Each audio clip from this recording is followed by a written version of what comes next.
시청자 여러분 안녕하세요. 금성남 북다감 인사드립니다. 이번 시간은요, 여러분들 궁금하시는 것 같아요. 계명을 하면 운명이 바뀔까? 궁금해하시는 분들 많죠. 특히나 이제 우리 자녀분들이나 우리 또 손주분들 이렇게 보실 적에 장명을 의뢰하시는 분들이 많이 계세요. 그래서 이번 시간에는 우리 계명과 장명 어떻게 해야 되고 또 계명을 하면 과연 운명이 또 바뀔 수 있을까 하는 제목으로 한번 여러분들을 찾아뵙습니다. 계명이라고 한다면 이제 본인들이 써왔던 이름 또 이제 한 40년, 30년 짧게는 아니면은 이제 50년 또 60년 가까이 써왔던 이름이고요. 이제 장명이라는 거는 이제 새로 태어나는 이제 자손들한테 또 이제 아이들한테 지어주는 게 이제 장명인데, 계명과 장명은 이제 좀 차이가 있습니다. 계명은 내가 이제 인생을 살아오다가 뭔가가 좀 이제 풀리는 일이 없고 인연의 덕이 없고 또 재물의 덕이 없고 그냥 가는 것마다 다 망하고 이래서 이제 계명을 한번 관심을 두시는 분들이 또 많이 계시고요. 이렇게 좀 이름을 바꿔보면 내 팔자가 바뀔까 이렇게 또 생각하셔서 또 의뢰를 해오신 분들이 많이 계십니다. 이제 우리가 이름을 지을 적에 그 사람의 이제 타고난 사주팔자를 먼저 풀어보죠. 또 그리고 부모님의 사주를 같이 풀어봅니다. 그래서 이제 60대가 됐다, 50대가 됐다 한다면은 부모님의 사주를 이제 모르시는 분들이 많아요. 부모님 생년월일을 모르시는 분들이 많고, 그때의 계명은 내가 살아왔던 인생에 관해서의 이제 차후의 또 인생에 관해서의 이제 살아온 만큼의 내가 어떻게 인생을 살아왔느냐, 뭐가 부족해서 이름에 들어있는 오행이라든지 또 죽음이라든지 뭐가 부족해서 내가 초년 시절을 또 장년 시절을 중년 시절을 힘들게 살아왔을까, 여기부터 좀 먼저 접근하게 되고요. 그 다음에 이제 50대 정도 되신다면은 노후 말년을 좀 편하게 보내고 싶은 마음에 계명을 의뢰하시는 분들이 많은데, 그때는 이제 노후 말년에 좋은 재물이라든지 귀인의 덕이라든지 또 이제 가족의 평화라든지 건강이라든지 이런 부분을 많이 중점을 두고 계명을 또 하게 됩니다. 이름이라는 이름 석자를 지으시는 분들도 있고, 또 외자로 해서 이름 두자를 사용하시는 분들도 있는데, 외자냐 성명 삼자냐 거기에는 큰 중점은 없고요. 타고난 성의 획수 음양을 가장 이제 중요시 보게 됩니다, 처음에는. 그래서 성명이 삼자라면 예를 들어 김말동이라 한다면은 한자를 풀어서 음과 양의 조화를 좀 이뤄줘야 하는데요. 이 사람이 양의 기운이 많은 이름을 이제 갖고 있다든지 사주가 그런다면 음의 획수를 2개를 넣어주고 양의 획수를 하나를 넣어주게 됩니다. 그래서 김말동에 김은 말에는 똥에는 양, 이렇게 해서 양으로 음의 기운이 부족하기 때문에 음을 2개를 더 넣어줬죠. 또 반대로 음의 기운을 많이 갖고 있다 한다면 양양음으로, 아니면 음양음으로 음의 기운을 2개를 넣고 양의 기운을 이제 하나 넣게 되는 겁니다. 이제 획수 음양을 먼저 풀어봤다 한다면은 그 다음에 이제 삼원오행을 또 풀게 돼요. 삼원오행은 이제 오행에서 보게 되는데, 목화 토금수 중에 나무가 많은지 또 불이 많은지 물이 많은지 아니면 쇠가 많은지 금이 많은지 아니면 흙이 많아 토가 많은지, 너무 많다고 해서 좋은 건 아닙니다. 금이 너무 많으면은 쉬운 예로 사주가 좀 세지게 됩니다. 그리고 여자가 금을 많이 갖고 있으면은 그냥 남자 성격을 좀 지니게 되고요. 남자의 활동을 하게 되고, 그 남자의 활동을 함으로써 인해서 본인이 가정을 꾸려가게 돼야 하는, 또 남자를 이기는 그런 기운이 있기 때문에 또 혼자 살게 되는 그런 이제 고신의 작용도 같이 찾아오게 된다. 무조건 금이 많다고 해서 좋은 것도 아니고 물이 많다고 해서 좋은 것도 아니고, 음양의 조화를 잘 이루어야 하는 게 또 이제 삼원오행이다, 이렇게 표현을 드리고 싶어요. 그 다음에 이제 주음오행이라는 게 있습니다. 주음행도 마찬가지로 오행으로 이제 풀어서 그 주음행을 금이 부족하면 금을 좀 채워주게 되고, 또 토가 부족하게 되면 토를 좀 채워주게 되고, 또 금이 부족하면 불이 부족하면 불을 채워주고, 물이 부족하면 또 물을 채워주게 되고, 그래서 주원오행을 또 풀어야 되고요. 그 다음에 마지막으로 하는 게 이제 자원오행이라고 그래서 목목이냐 금금이냐, 예를 들어 이제 화화냐 아니면 목화냐 아니면 화수냐, 또 아니면 서로 상생하는 관계에 두 그 가지를 또 화합을 줘서 자원오행이라는 또 이제 그 항목을 집어넣게 되죠. 대체적으로의 이제 한 이 네 종류의 그 계명에 이거를 이제 집어넣어서 인생의 총운을 조합을 만듭니다. 초년에 좀 힘들었다 한다면은 초년에 힘들었던 만큼의 말년에 부족한 부분을 채워서 본인들의 말년을 좀 좋은 이름으로. 특히나 이제 그 이름을 이제 계명 신청하시는 분들은 연세 드신 분들은 이제 좀 이름이 좀 독특하죠.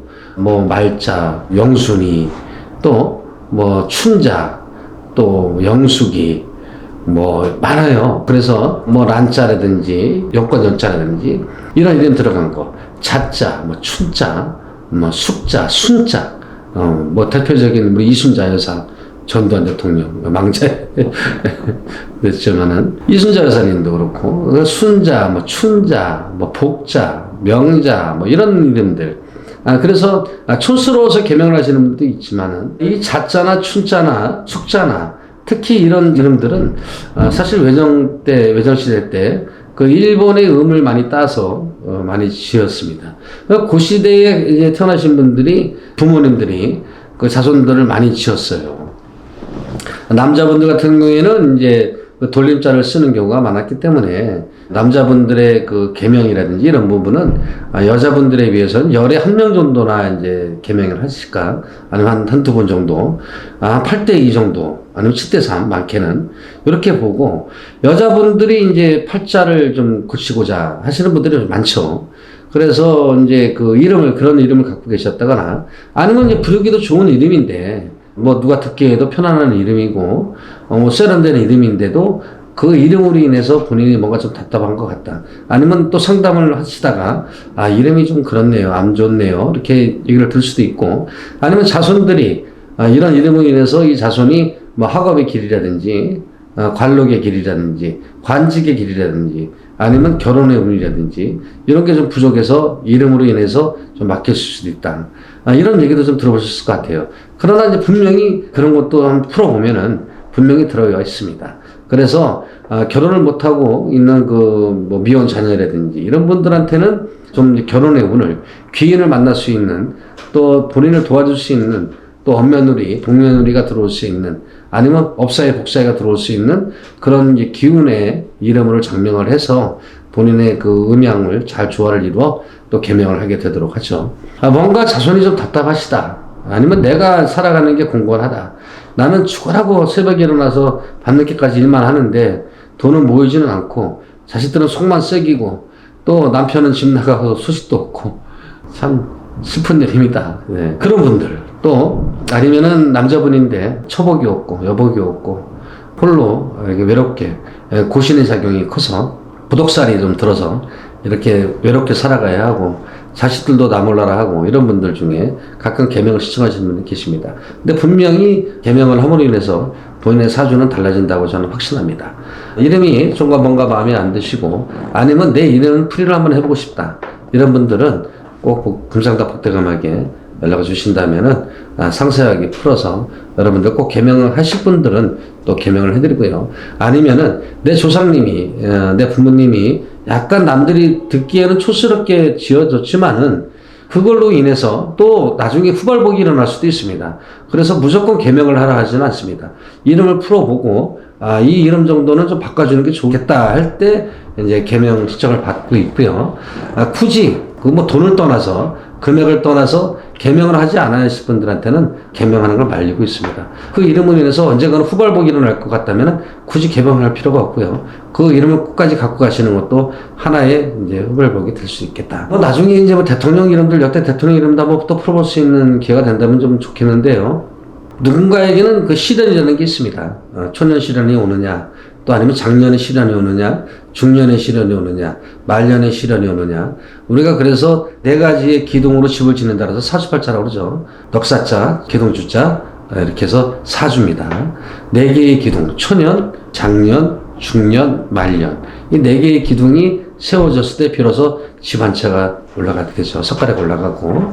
그렇듯이 그 사주에 초년에 내가 운이 어떨까? 작년에 운이 어떨까? 중년에 운이 어떨까? 말년에 운이 어떨까? 이걸 풀어보면서 또 계명을 하게 됩니다. 이름을 또 짓는 것만큼 그 사람한테 인생에 한 획은 분명히 중요하다고 생각이 듭니다. 그래서 계명을 생각하셨던 분들이 계신다 한다면은 의 오행과 또 주원오행, 삼원오행, 또 획수 이런 부분들 잘 풀어서 여러분들한테 부족한 거, 나는 뭐 귀인을 만나고 싶다. 아니면 뭐 속된 말로 좀 돈 많은 남자를 만나고 싶다. 돈 많은 여자를 만나고 싶다. 이렇게 생각하시는 분들도 많을 것 같아요. 그러나 그게 뭐 나쁜 건 아닙니다. 그렇죠? 본인한테 복이 있어서 또 귀인의 덕이 있어서 돈 많은 사람과 또 뭐 신데렐라가 별겁니까? 그렇죠? 왕자님 만나고 싶어 했던 게 신데렐라 아닙니까? 그렇죠? 그렇게 뜻이 여러분들의 또 그런 마음이 희망이 있다 한다면은 계명도 한번 해볼 수만도 하다. 뭐 근데 지금까지 뭐 잘 살아오고 계시고 내가 하는 일이 잘 되고 있다 한다면 굳이 뭐 그렇게까지 할 필요는 없겠고요. 내가 그 10년 안쪽으로 5년 안쪽으로 되는 일이 없고 갑자기 어느 순간에 내 주변 사람들이 모두 떠나고 홀로 있게 되고 또 금전적으로 어려움을 겪게 된다 하는 시기가 온다면은 그 계명이라는 이름 석자도 한번 풀어볼 만하다. 이렇게 추천을 드리고 싶습니다. 여러분들 그 계명에 대해서 조금 설명이 좀 됐나 모르겠습니다. 다음 편에도 또 이름과 계명 또 성명에 대해서 또 성명도 하나의 학문입니다. 그래서 성명학이라는 게 분명히 나눠져 있고요. 그래서 성명의 중요성에 또 성명을 어떻게 지어야 하는가 또 좀 더 심도 있게 파고들어서 여러분들과 또 나누는 그런 시간을 마련해보도록 하겠습니다. 여러분들 유익한 시간 됐으면 좋겠고요. 을사년 7월 달 한 달도 건강하고 특히 찬 음식 많이 좀 드시지 마시고요. 덥다고 너무 이렇게 건강관리 홀대해서는 안 됩니다. 더운 여름 잘 나시길 바라겠습니다. 여러분 건강한 모습으로 8월 달에 다시 뵙도록 하겠습니다. 감사합니다.